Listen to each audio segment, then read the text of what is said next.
Do you all know what culture appreciation means and that we can actually apply it into our gaming industry? Assalamualaikum. My name is Muhammad Akram bin Zulkifli. My student ID is 2023165293.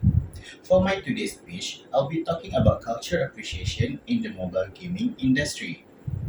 Culture appreciation is a way of honoring another culture through exploration and seeking an understanding about the culture, belief, and traditions. Culture is one of the many subjects that is easily forgotten and is too boring to learn. To prove my research, I will be using a game that was released around 2 years ago as my reference, which is Genshin Impact. Having gaming as my hobby, I have always been criticized by the elders as they thought gaming was a waste of time. And honestly speaking, it became a bit annoying to listen to. It is true that games can be a bit of distraction, but if it is used differently, it can also become a learning medium for youngsters nowadays. Those game was actually teaching me about the culture of many countries that I never interested in. Now, let's have a peek at the first point of my speech.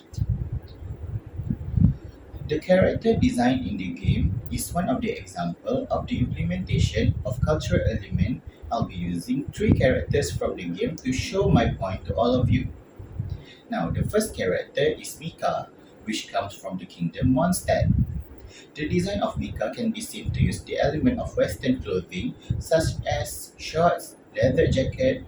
The character also were designed with blonde hair and blue eyes, which is the most known trait of the Western people. The second character is Yunjin, which origin is from Liyue. As the name suggests, this character implies the element of Chinese in its clothing and makeup. The most obvious element is the usage of Chinese opera makeup used by the character. The cloth also apply the popular Chinese knot or known as penchang. The character also were portrayed as a Chinese opera singer where we can see one of the performances during the game. The last character to be introduced is Kamisato Ayaka.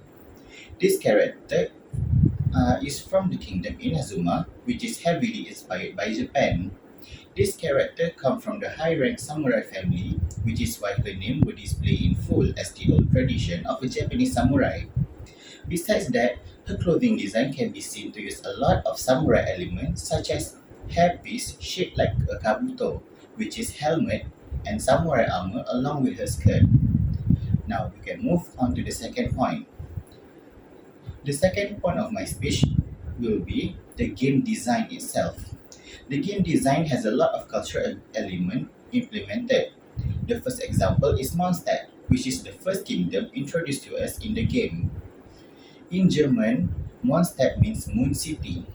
The main attraction of Mondstadt is the cathedral in the city where it was designed similarly to the Grand Cathedral in Regensburg. Besides that, the city Mondstadt also has the unique design surrounded by water inspired by the capital of Switzerland, Bern. The next kingdom is Liyue. This kingdom is inspired by cultural elements of China such as Liu Hua Pool. This place is actually very similar to the real life place located in Songfan County, which is Huanglong.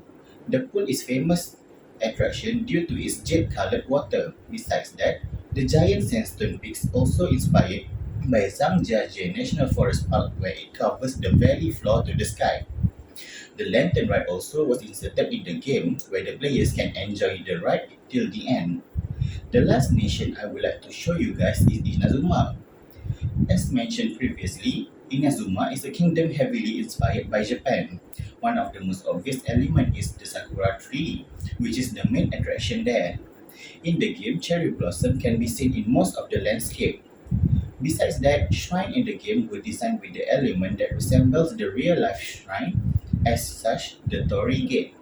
Conclusion: in gaming, it is not only for playing, but also one of the medium that can be used to implement cultural appreciation and act as a creative teaching methods. That's all from me today. Thank you.